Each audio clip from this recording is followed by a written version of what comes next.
मैंने क्या किया, फर्स्ट 4 कॉपी कर लिए, बाकी वहां पड़ी हुई है।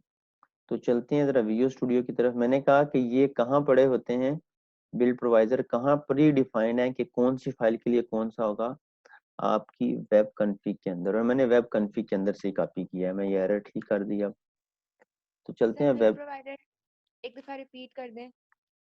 वेब प्रोवाइडर्स बेसिकली जो हैं आपकी जनरेटर हैं, कोड जनरेटर, जो रिजल्ट्स को बिल्ड करते हैं मेमोरी के अंदर ताकि आपके रन टाइम के ऊपर उनको यूज किया जा सके, एक्सेसिबल हो ताकि वो यूज कर सकें।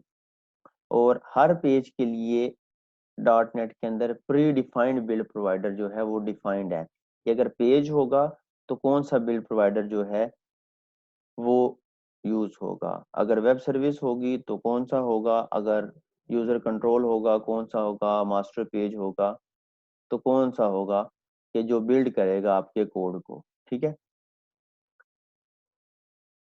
Yes sir. चलते हैं यहाँ। मैंने कहा कि मैंने कहाँ से कॉपी की है, वेब कॉन्फ़िग में। तो वेब कॉन्फ़िग अगर ओपन करो तो वहां तो कुछ भी नहीं मिलता, वहां तो जस्ट ये मिलता है।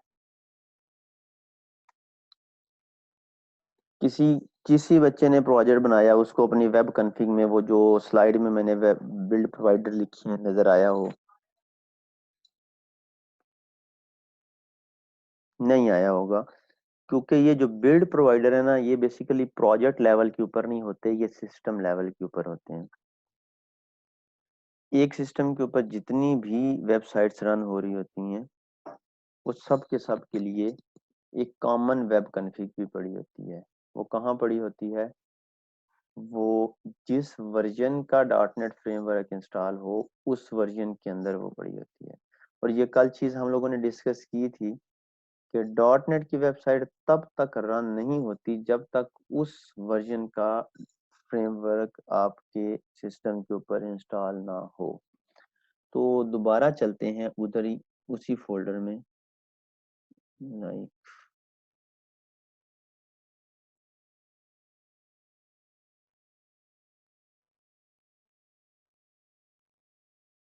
यहाँ विंडोज, यहाँ से माइक्रोसॉफ्ट डॉट नेट, एंड यहाँ से फ्रेमवर्क 64 में चले जाते हैं। और हमारी 4.6.2 है तो 4 में जाएंगे। ये क्विकली क्विकली इसलिए आया हूँ कि यहाँ कल भी आए थे, ये देखें ASP नेट अंडरस्कोर कंपाइलर की एग्जी यहीं पड़ी है। थोड़ा सा ऊपर जाएं तो यहाँ कन्फिग का फोल्डर मिलेगा। इस कन्फिग के फोल्डर को डबल क्लिक करें तो यहाँ आपको ये वेब के नाम से एक फाइल मिलेगी। कॉमन एक्सटेंशन हिडन है, अगर इसको राइट क्लिक करके प्रॉपर्टी में जाएं तो इसकी एक्सटेंशन है डॉट कन्फिग। ये सिस्टम लेवल की वेब कॉन्फ़िग है। अगर इसको मैं ड्रैग करके विजुअल स्टूडियो में एडिट करता हूँ या राइट क्लिक करके एडिट करता हूँ तो ये देखिए इसमें स्क्रॉल स्मॉल सा है, काफी सारा कोड लिखा हुआ है। इसमें थोड़ा सा नीचे आए तो ये देखें। सर ये शो क्यों नहीं हो रहा? अच्छा, मैं चलिए दोबारा कर देता हूँ।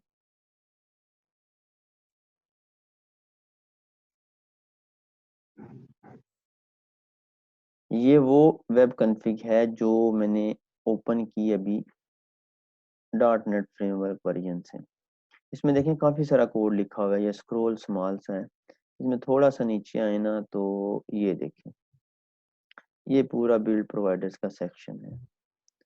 मैंने ये फर्स्ट 4 वाले कॉपी कर लिए थे, ये सारे हैं जो डिफाइन कर रहे हैं कि ये पेज के लिए है, ये यूजर के लिए है, ये मास्टर के लिए, वेब सर्विस, वेब हैंडलर। ठीक है, तो ये वेब कॉन्फ़िग में डिफाइन हुए होते हैं, बट आपके सिस्टम लेवल की जो वेब कॉन्फ़िग है उसके अंदर। ठीक हो गया। तो बिल्ड प्रोवाइडर्स का इतना ही था कि आपको डेफिनेशन पता होनी चाहिए, और कोई पूछ ले कि कहाँ है, कहाँ डिफाइन है। अगर आपको जी वेब कॉन्फ़िग में वो के जी वेब कॉन्फ़िग खोल के दिखाओ तो आपको उस वेब कॉन्फ़िग में ये नज़र नहीं आएंगे। बट ये आपकी सिस्टम की जो जो भी डॉट नेट फ्रेमवर्क वर्जन आपका इंस्टॉल है उसकी वेब कॉन्फ़िग के अंदर आपको ये मिलेंगे। तो अभी चलते हैं इस चैप्टर की क्लोजिंग की तरफ। सर इसको रिपीट कर दें, बिल्ड प्रोवाइडर को। ठीक हो गया।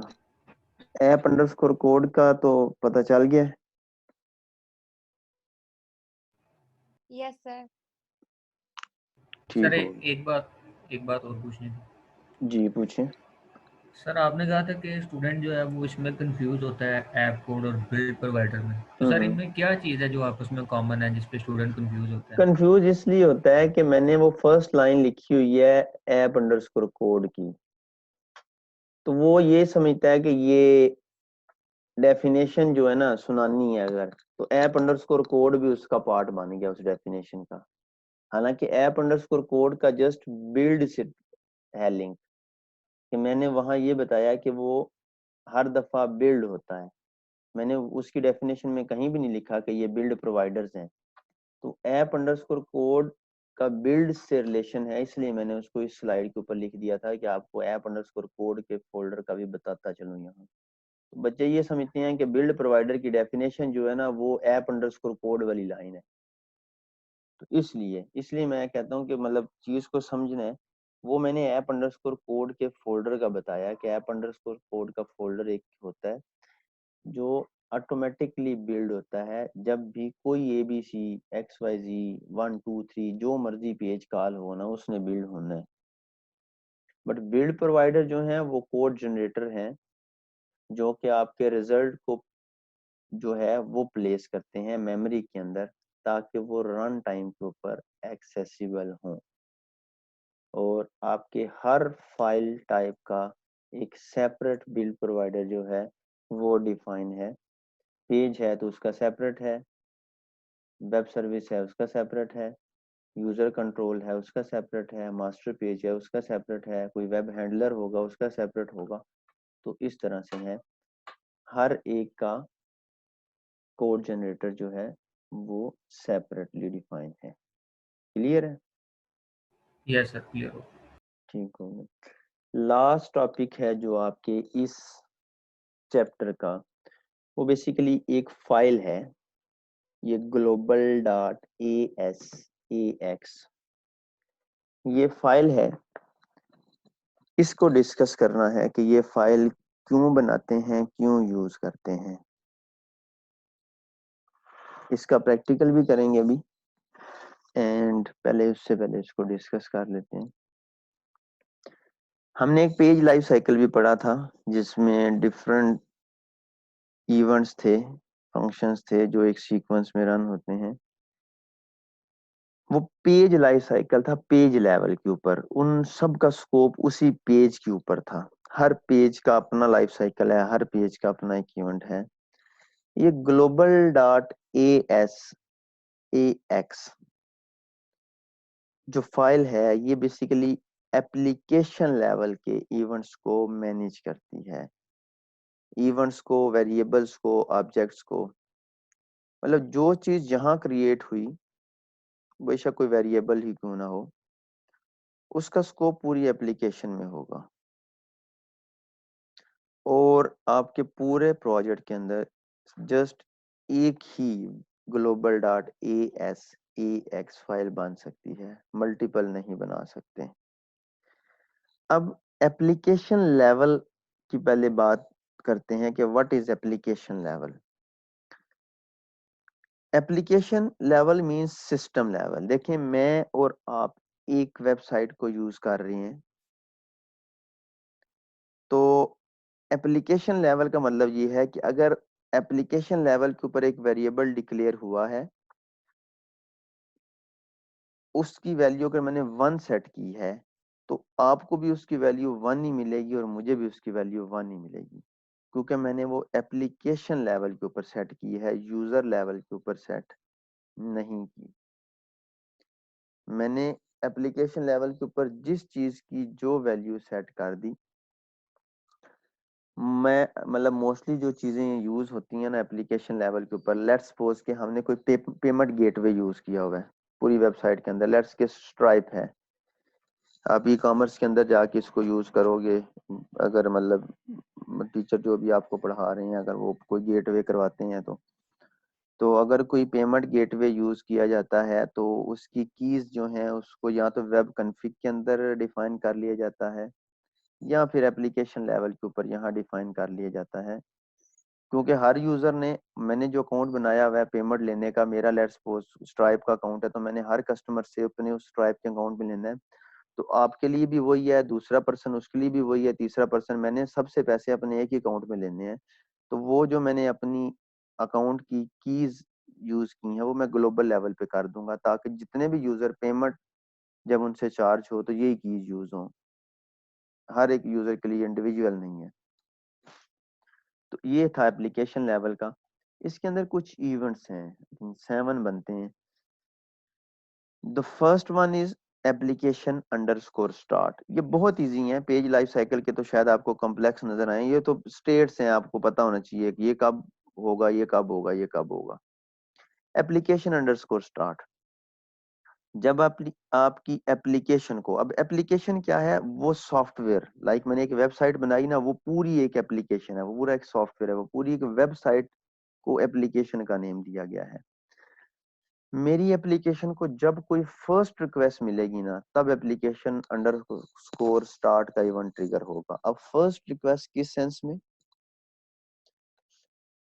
आप और मैं एक ही वेबसाइट को फेच करने लगी हैं और वो वेबसाइट फर्स्ट टाइम अभी रन हुई है, तो फर्स्ट टाइम जब किसी यूजर ने उसको यूज किया, रन हुई जब वो वेबसाइट, तो तब ये फंक्शन ट्रिगर होगा। उसके बाद दूसरा यूजर करता है, तीसरा करता है, चौथा करता है, पांचवा करता है, कभी ये फंक्शन ट्रिगर नहीं होगा।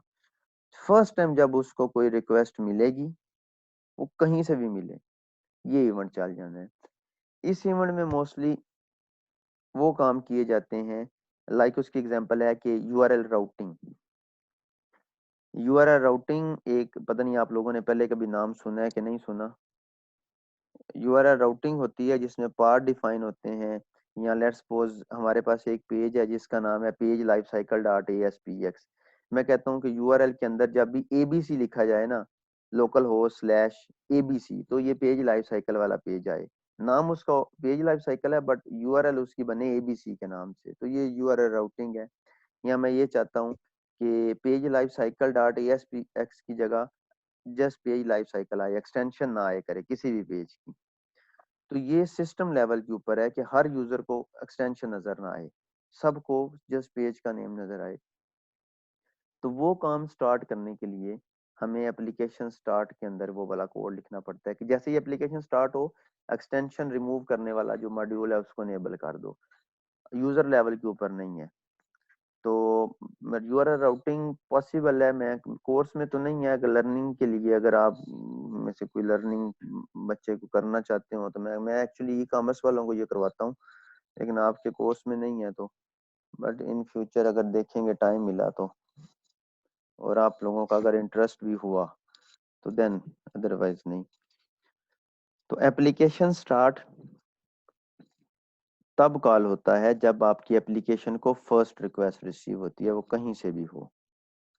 देन सर जब वेबसाइट आपने कहा है, जब वेबसाइट पहली दफा यानी चलेगी सबसे पहली दफा, जी जी, उस तब तब फर्स्ट रिक्वेस्ट रिसीव होगी, तब एप्लीकेशन अंडरस्कोर स्टार्ट चलेगा। तो हाँ जी, सर इस फिर तो सर ये एक ही दफा नहीं चलेगा यानी पूरी लाइफ में इसके, क्योंकि रिक्वेस्ट लाइफ पहली दफा जब चली है वेबसाइट, हाँ जी। उसके बाद तो request एक्चुअली, आती रहेंगे। जी जी, एक्चुअली ये होता है कि IIS के अंदर ना स्टॉप का बटन होता है, उसको स्टॉप कर दो या उसका पूल बंद कर दो तो वेबसाइट बंद हो जाती है।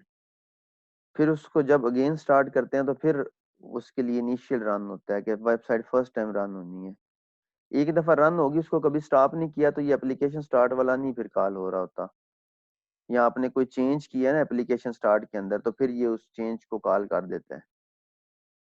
ठीक है, यस लाइक एक वेबसाइट ऑलरेडी रनिंग में है ना, तो मैंने उस पेज के अंदर app underscore sorry global dot ASAX के अंदर कोई चेंज किया है, मैं उसको लाइव करूंगा ना, तो वो कोड साथ ही रन हो जाएगा। जैसे ही मैं उस पेज को कॉल करूंगा, चेंजेस वो रन कर देता है। या पूल भी आपका बंद हो के हो तो वो मतलब होना एक ही दफा रन होता है इसमें, उसने बेसिकली चीजों को डिफाइन करना होता है। Then the second thing is session underscore start. Session regular वालों से मैंने भी पूछा तो उन्होंने कहा हमने वेब में सेशन पढ़ा हुआ है, यहाँ एक कंप्लीट टॉपिक पढ़ेंगे सेशन का जब हम लॉगिन पे जाएंगे, तो बट उससे पहले अभी थोड़ी सी डेफिनेशन इसकी कर लेते हैं कि सेशन क्या है। बेसिकली सेशन एक स्टेट होती है आपकी, लाइक सेशन आप भी है 17 to 21 आप पढ़ रहे हो, तो यहाँ तक आपका सेशन है। अगर वेबसाइट के ऊपर आके बात करें तो सेशन की लाइफ जो होती है वो यूजर लेवल के ऊपर होती है। मैं एक यूजर हूँ, मैंने एक वेबसाइट को फेच किया, मेरा सेपरेट सेशन है, आपने उसको फेच किया, आपका सेपरेट सेशन है। मतलब ऊपर वाले में हमने पढ़ा था कि सब में चीज कॉमन होती है क्योंकि वो एप्लीकेशन लेवल के ऊपर है, बट सेशन यूजर लेवल के ऊपर होता है। हर यूजर का अपना एक इंडिविजुअल सेशन होता है। सेशन स्टार्ट तब ट्रिगर होता है जब किसी ने यूजर ने अपनी फर्स्ट रिक्वेस्ट सेंड की, मैंने की, ट्रिगर हुआ। आप में से कोई फर्स्ट रिक्वेस्ट अपनी सेंड करेगा तो तब ये ट्रिगर होगा। मतलब ये हर यूजर की फर्स्ट रिक्वेस्ट के ऊपर, जबकि फर्स्ट वाला उस एप्लीकेशन के ऊपर जो फर्स्ट रिक्वेस्ट आती है उसके ऊपर है। इस दोनों में कोई कंफ्यूजन हो दोनों में? No, sir. ठीक है। Then the third one is application underscore begin request. ये इवेंट तब ट्रिगर होता है कि जब भी आपके सिस्टम से कोई रिक्वेस्ट जनरेट होती है, लाइक बटन पे क्लिक किया तो एक रिक्वेस्ट जनरेट हुई, तो ये इवेंट ट्रिगर हो गया। अगर कोई इस तरह की रिक्वायरमेंट है कि हर रिक्वेस्ट के ऊपर कोई चीज, कोई एक्शन परफॉर्म करना है, वो यूजर ए ने की, यूजर बी ने की, यूजर सी ने की, जब भी कोई एक्शन ट्रिगर हो, मैंने कोई ना कोई काम करना है तो मैं वहां यहाँ कर सकता हूँ। ठीक है। सेम इसी तरह का नीचे वाला है एप्लीकेशन अंडरस्कोर ऑथेंटिकेट रिक्वेस्ट। जब जब रिक्वेस्ट जनरेट होगी, बिगिन रिक्वेस्ट भी कॉल होगा एंड ऑथेंटिकेट भी कॉल होगा। अगर आपने कोई कस्टम ऑथेंटिकेशन लगवानी है ऑन ईच रिक्वेस्ट के ऊपर जो भी ट्रिगर होती है आपके सिस्टम से, तो आप एप्लीकेशन अंडरस्कोर ऑथेंटिकेट रिक्वेस्ट कर सकते हो। ये दोनों इवेंट बहुत रेयर यूज होते हैं, पॉसिबल है आपके प्रोजेक्ट में कभी यूज ही ना हो, बट एक वे है। अगर इस तरह की रिक्वायरमेंट कभी आ जाती है लाइफ में तो आपको आइडिया होना चाहिए कि यहाँ मैं कर सकता हूँ। देन फिफ्थ जो है, ये आप में से हर बच्चा अपने प्रोजेक्ट के अंदर यूज करेगा और ये कंपलसरी है फ्रॉम माय साइड, वो है एप्लीकेशन अंडरस्कोर एरर का। अभी कोई 10-15 मिनट पहले हम लोगों ने एक एरर जनरेट किया था, याद होगा, तो वो yellow C screen I browser के ऊपर जिसने बताया कि जी ब्रेसेस मिसिंग है या सेमी कॉलन मिसिंग है, याद होगा। वो एक अच्छी जी सर। स्क्रीन नहीं है। सरगोदा बोर्ड, अब तो मुझे नहीं आइडिया कि कौन सी वेबसाइट किस तरह की बनाई है। पहले ये होता था कि जिस दिन रिजल्ट अनाउंस होता था ना, तो उस दिन तो चलती नहीं है, मोस्टली सारे बोर्ड्स की वेबसाइट डाउन हो जाती हैं रिसोर्सेज की वजह से, लेक ऑफ रिसोर्सेज। तो एरर आ जाता था, डॉट नेट के अंदर बनी हुई थी तो वो येलो एरर आ जाता था टाइम आउट का। एक्चुअली वो नहीं आना चाहिए। एरर बेशक आए वेबसाइट के ऊपर, बट यूजर को नहीं नजर आना चाहिए कि फलां लाइन में कोड के ऊपर एरर है। वो तो ये समझेगा कि डिस्ट्रॉय हो गया, वेबसाइट रिलायबल नहीं है। और अगर पेमेंट वाली वेबसाइट हो तो वो यूजर तो कभी सोचेगा भी नहीं कि इस वेबसाइट से मैंने कोई चीज बाय करनी है, कि ये तो क्रैश हो जाती है, पता नहीं मेरा क्रेडिट कार्ड ही ना कोई हैक हो जाए, क्रैश ड्यूरिंग क्रैश।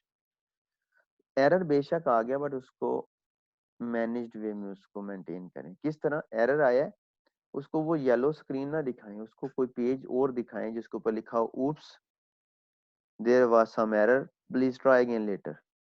इस तरह का कोई यूजर फ्रेंडली, ताकि उसको भी कोई पता चले कि कोई एरर आया है, ना कि कोई डिस्ट्रॉय हो गया इधर। तो आपने ये काम करना है किसको यूज करते हुए, एप्लीकेशन अंडरस्कोर एरर।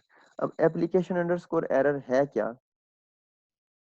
आपकी पूरी वेबसाइट के अंदर पेज 1 है, पेज 2 है, पेज 3 है, पेज 10 है, पेज 50, 100, जो भी पेज है, कोई क्लास बनी हुई है CS की, कहीं भी सर्वर साइड का कोई भी एरर आएगा, किसी भी यूजर की तरफ से आएगा, तो एप्लीकेशन अंडरस्कोर एरर वाला इवेंट ट्रिगर हो जाता है। अब इस इवेंट को क्यों यूज किया जाता है? इस इवेंट को बेसिकली यूज किया जाता है एक तो एरर लॉगिंग के लिए, एंड द सेकंड वन जो मैंने अभी बताया यूजर फ्रेंडली नेम के लिए। जैसे ही सर्वर साइड का पेज, सर्वर साइड के पेज के ऊपर एरर आएगा, ये इवेंट ट्रिगर होगा। आप क्या करें, इस इवेंट के अंदर कोड लिख दें कि जब भी ये इवेंट ट्रिगर हो वो एरर वाले पेज के ऊपर ले जाए जहां आपने स्टैटिक लिखा हुआ है oops there was some error please try again later। Then redirection से पहले, बाद नहीं, रीडायरेक्शन से पहले आपने एरर लॉगिंग कोड लिखा हुआ है। एरर लॉगिंग कोड क्या है? लेट्स सपोज के मेरी वेबसाइट के अंदर कोई एरर आया है और मुझे क्लाइंट ने बताया कि ये एरर आया था रात को, लेट्स सपोज 2 बजे एरर आया था। अब मैंने कोई लॉगिंग नहीं, मैं उसको कहूँगा भाई मुझे कोई डिटेल दो एरर की, क्या एरर था, स्क्रीनशॉट दो, इस तरह की चीज़ें मैं उससे मांगूंगा। जहां तक वो प्रोवाइड कर सकता वो करेगा, अदरवाइज कहेगा कि मुझे नहीं आइडिया, मुझे तो एक बस एरर वाली स्क्रीन भेजी गई थी, अब तुम्हें पता है क्यों एरर आया, क्या कर रहा था यूजर। अगर मैंने कोई लॉगिंग मैकेनिज्म बनाया हुआ है ना, तो मैं उस लॉग फाइल को ओपन करूंगा, वहां हर एक एरर का लॉग बना होगा, कितने बजे ये एरर आया, इस पेज के ऊपर आया, ये लाइन नंबर थी और ये उसकी एक्सेप्शन डिटेल थी। वो कैसे होगा? जब भी वेबसाइट के ऊपर एरर आता है तो application underscore error page call होता है, फंक्शन सॉरी कॉल होता है। यहाँ हम लोग उस एरर की डिटेल फैच करते हैं। एक मेथड है, सिंपली एक लाइन का कोड है, वो बता देता है कौन से पेज से हुआ, कौन सी लाइन पे हुआ, एरर की डिटेल क्या है। अब आगे डिफरेंट प्रोग्रामर्स यूज करते हैं डिफरेंट अप्रोचेस। फर्स्ट अप्रोच ये है कि वो एक लॉग फाइल क्रिएट कर लेते हैं डे वाइज। उस लॉग फाइल में क्या करते हैं कि जो भी नया एरर आया उसकी एक लाइन एम्बेड कर दी, उसके अंदर अपेंड कर देते हैं कि ये एरर आया इतने बजे आया, ये पेज था, ये था।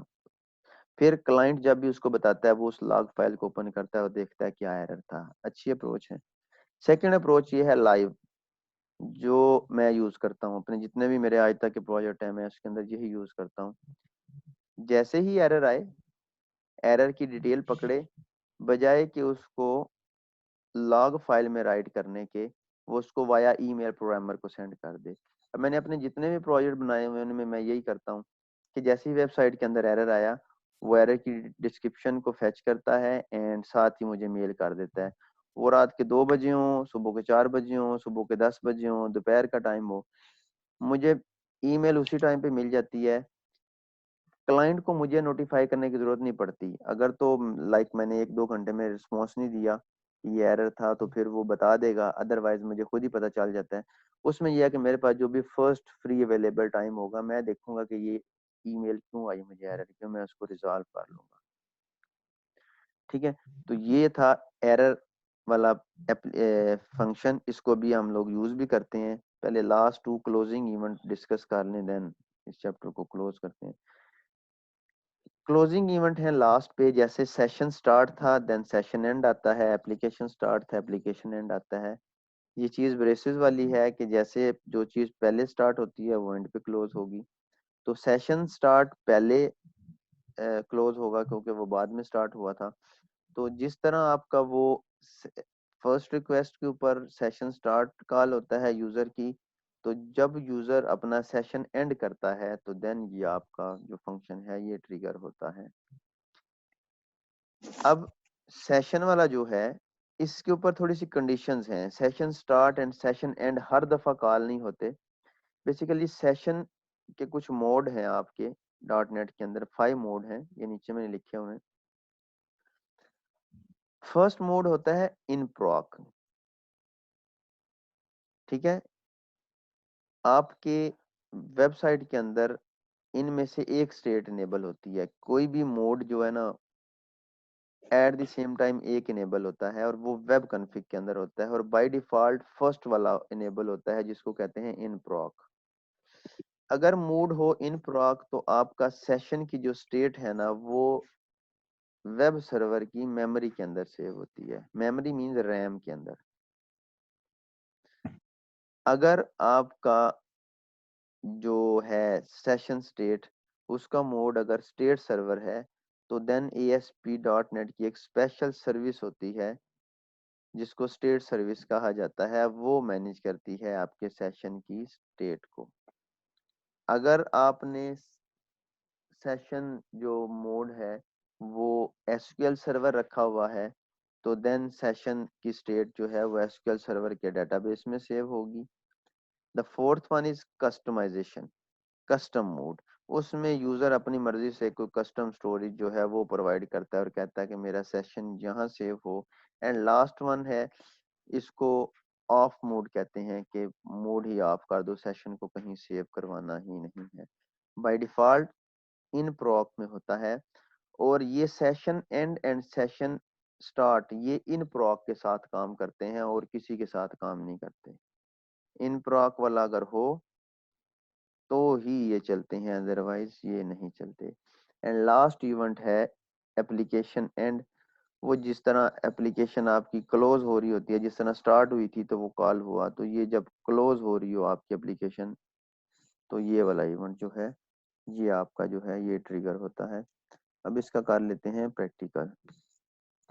सर अगर हम किसी वेबसाइट पे किसी फॉर्म वगैरह पे फिर रहे हो और सर हम काफी देर किसी फॉर्म को ओपन रखें और फिर उसे रिफ्रेश करें और वहां पे किसी चेंजेस करें या सबमिट करें, सर वहां पे आता है सेशन हैज एक्सपायर्ड। तो सर जी ये जब हम वेबसाइट कर रहे होते हैं वहां हम स्पेसिफिक अमाउंट ऑफ टाइम रखते हैं कि ये 10 सेकंड बाद या 2 मिनट एक्चुअली, बाद सेशन एक्सपायर हो। हाँ जी, वो एक्चुअली सेशन टाइम आउट होता है, वो सेट करना होता है आपने अपनी वेबसाइट का कि कितनी टाइम के बाद सेशन टाइम आउट कर दिए। ये लॉगिन वगैरह करेंगे तब भी मैं चीज करवाऊंगा ये, बट ये एप्लीकेशन वो जो आप बता रहे हैं ना वो टाइम आउट होता है आपकी सेशन का, कि सेशन कितने मिनट्स बाद जो है वो टाइम आउट कर दे। ठीक है, यस सर। ये आपकी वेब कॉन्फ़िग के अंदर सेट हो जाता है। अच्छा जी, प्रोजेक्ट के अंदर आगे राइट क्लिक किया, ऐड न्यू आइटम। यहाँ Visual Basic and C sharp, by default C sharp ही सिलेक्टेड है तो यहाँ लिख लिया ग्लोबल। ग्लोबल दो फाइल्स आई, एक आई विजुअल बेसिक की, एक आई सी शार्प की, तो यहाँ कर दिया ऐड। ये आपको इवेंट बने हुए मिलेंगे, इनमें वो सर ये दोबारा बताएं। राइट क्लिक किया प्रोजेक्ट के ऊपर, जैसे ऐड न्यू आइटम करते हैं ना वेब फॉर्म, तो ये नीचे ही है, मैंने सर्च कर लिया, वरना इधर कहीं नीचे आएंगे ना तो वो मिल जाएगी ग्लोबल वाली आपको कहीं ना कहीं इधर। वो मैंने इसीलिए लिख लिया था, मैंने कहा लिखने की बजाय मैं टाइप कर लेता हूँ, यहाँ कहीं ग्लोबल पड़ी होगी, तो मैंने इसलिए क्या किया इसको सर्च कर लिया ग्लोबल। एक्चुअली वो ऑलरेडी एडिड हो गई है ना, इसलिए नहीं आ रही। जब आपके पास ऐड, मैंने बताया कि ओनली वन आप एक प्रोजेक्ट के अंदर क्रिएट कर सकते हो, तो मैंने एक क्रिएट कर ली है। आपके पास क्रिएट नहीं होगी तो simply write click add new item. तो जैसे ये वेब फॉर्म है ना, यहाँ नीचे आपको ग्लोबल डॉट ASAX भी नजर आएगा। नजर ना आ रहा हो, लंबी फाइल हो, तो यहाँ सर्च बॉक्स में लिख लें ग्लोबल, तो आ जाएगी। सी शार्प वाली ऐड कर लें, सिंपली ऐड पे क्लिक करके। ये देखें, एप्लीकेशन को start, application and, session start, session and. वो बिगिन रिक्वेस्ट और ऑथेंटिकेट रिक्वेस्ट नजर नहीं आ रहे, वो यूज करने हो तो उनको कॉपी पेस्ट करके नाम चेंज करके बना सकते हैं। अब मैंने कहा कि आपकी वेबसाइट के अंदर अगर कोई भी एरर आता है तो आप उसको क्या कर सकते हैं, यहाँ से उसको रीडायरेक्ट कर सकते हैं किसी भी यूजर फ्रेंडली पेज के ऊपर। ठीक है, अब मैं ये चाहता हूँ कि मेरी वेबसाइट के ऊपर अगर कोई भी एरर आए तो वो ब्लू सा जो पेज है ना वो ना डिस्प्ले हो, बट एक यूजर फ्रेंडली पेज डिस्प्ले हो। तो मैं यहाँ राइट क्लिक करता हूँ, ऐड न्यू आइटम, एक वेब फॉर्म बना लेते हैं, एरर MSG, एरर मैसेज, तो ये पेज बन गया। अब मैं इसके अंदर सिंपली एक H1 लगा लेता हूँ, एरर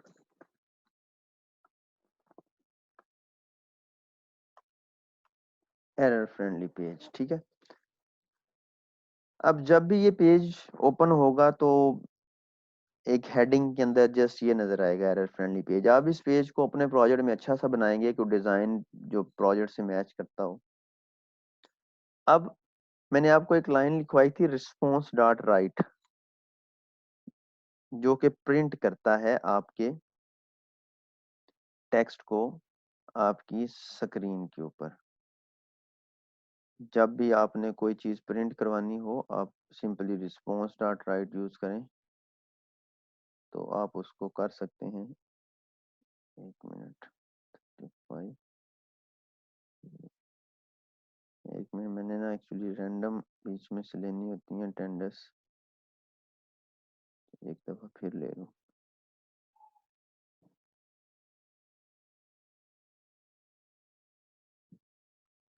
ये कितनी स्ट्रेंथ है आपकी टोटल? 34 है सर। तो ये बाकी 9 बच्चे किधर हैं? सर पता नहीं। चलिए होपफुली मैं इस वीकेंड के ऊपर ना वो नेम निकाल दूंगा। और मुझे नहीं लगता कि पूरे डिपार्टमेंट में ना जितना अटेंडेंस का मैं करता हूँ कोई और टीचर करता हो। जो मेरे से बच्चे पढ़ के गए हैं उनको तो बहुत अच्छी तरह से पता है कि मैं तो लास्ट टाइम पेपर में भी नहीं बैठने दिया। मतलब एक कह लें कि हार्ड स्टेप था, बट लाइफ में फर्स्ट टाइम मैंने लिया कि मैंने बच्चों को पेपर में नहीं बैठने दिया। तो देखते हैं कि ये जो बच्चे नहीं आते ये वही बच्चे हैं कि जो बार बार डेली क्लासेस में नहीं आते। मैं आपको ना वीकेंड के ऊपर या नेक्स्ट जो मंडे की क्लास है ना, मैं हाईलाइट कर दूंगा कि ये बच्चे जो हैं ये रेड जोन में आ रहे हैं, तो ये थोड़ा सा कर लें खुद को मैनेज। अच्छा जी, तो एप्लीकेशन अंडरस्कोर एरर, मैंने रिस्पॉन्स डॉट राइट बताया था। रिस्पॉन्स डॉट राइट प्रिंट करने के लिए है सिमिलरली आपका response dot redirect. Redirect means किसी और पेज के ऊपर नेविगेट कर जाना, किसी और डेस्टिनेशन पे चले जाना, मूव कर जाना। रीडायरेक्ट कहता है कि मुझे यूआरएल दे दो, उसकी मतलब पाथ दे दो जिस नए पेज के ऊपर जाना है। तो हमने जाना है, अगर ये तब कॉल होगा फंक्शन जब एरर आएगा। हम कहते हैं जब भी एरर आए तो एरर वाली स्क्रीन की बजाय वो एरर फ्रेंडली पेज आ जाए, तो हमने उसके ऊपर भेजना है। तो ये सारे पेजेस एक ही डायरेक्टरी के अंदर हैं, तो बजाय पूरा पाथ लिखने के प्रोजेक्ट के अंदर जाके तो हम सिंपली एरर मैसेज का नेम ही लिख देते हैं पेज का, क्योंकि एक ही डायरेक्टरी में एरर मैसेज डॉट ASPX। अब मैं पेज लाइफ साइकिल वाले पेज को कॉल करता हूँ। कहीं भी एरर आए, अब वो ऐप अंडरस्कोर कोड में आए, पेज लाइफ साइकिल में आए, किसी भी पेज में आए, तो ब्राउजर के ऊपर चलते हैं। पेज लाइफ साइकिल आ गया। अब मैं स्क्रीन इधर ही रखता हूँ, मैं पेज लाइफ साइकिल में ना एक एरर ऐड करके आता हूँ, या चलने ले जाता हूँ आपको भी उसी स्क्रीन पे। मैंने लोड में से ये खत्म कर दिया, इसको कर दिया सेव। अब पेज के ऊपर एरर है। अब इसको वो एरर वाला पेज दिखाना चाहिए कि सेमी कॉलन मिसिंग है, बट सेमी कॉलन मिसिंग वाला नहीं दिखाएगा, ये दिखाएगा एरर फ्रेंडली पेज। क्यों?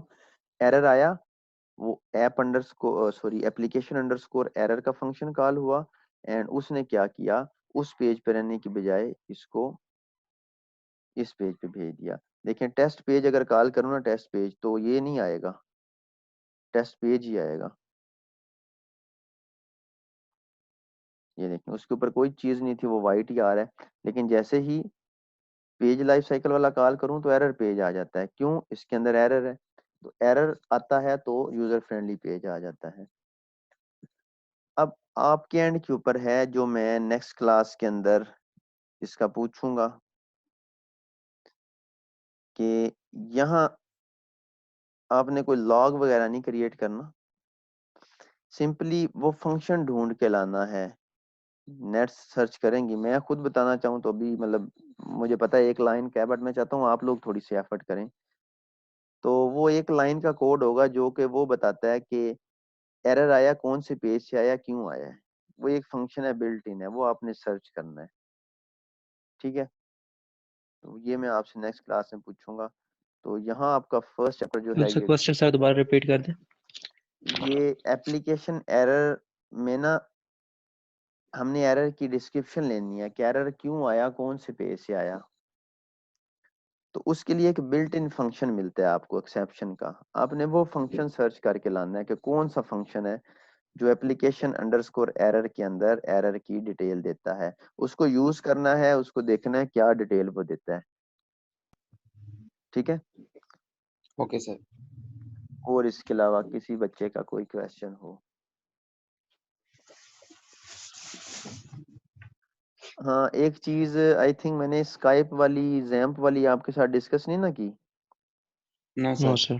ठीक है, अच्छा, लेस देन मिनट रह गए हैं तो ज्वाइन कर लेना 2-3 मिनट के लिए। ये क्योंकि इशू किसी को किसी वक्त भी फेस हो सकता है, पॉसिबल है आज नहीं हो रहा, हफ्ते बाद हो जाए। Actually XAMPP, Skype and video studio, इनका पोर्ट का कंफ्लिक्ट बन जाता है आपस में।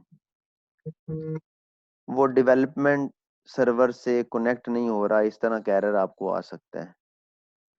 वो बेसिकली तब आता है कि आपके सिस्टम में या तो जैम्प इंस्टॉल हो, आपने किया होगा, ई कॉमर्स पढ़ रहे हैं तो पॉसिबल है, अगर वो PHP में है या जिसमें भी आपको, अगर वो MySQL यूज कर रहे हैं तो जैम्प के साथ इशू बन सकता है, स्काइप के साथ कॉमन है, बनता है, जैम्प के साथ भी कॉमन है, और वीडियो स्टूडियो खुद है। तो तीनों समटाइम एक ही पोर्ट को एक्सेस कर रहे होते हैं जिससे नहीं चलता। अब जैम्प वाला भी पोर्ट चेंज हो जाती है, php.ini वो उसकी फाइल पड़ी होती है, जैसे हमारी वेब कॉन्फ़िग पड़ी है,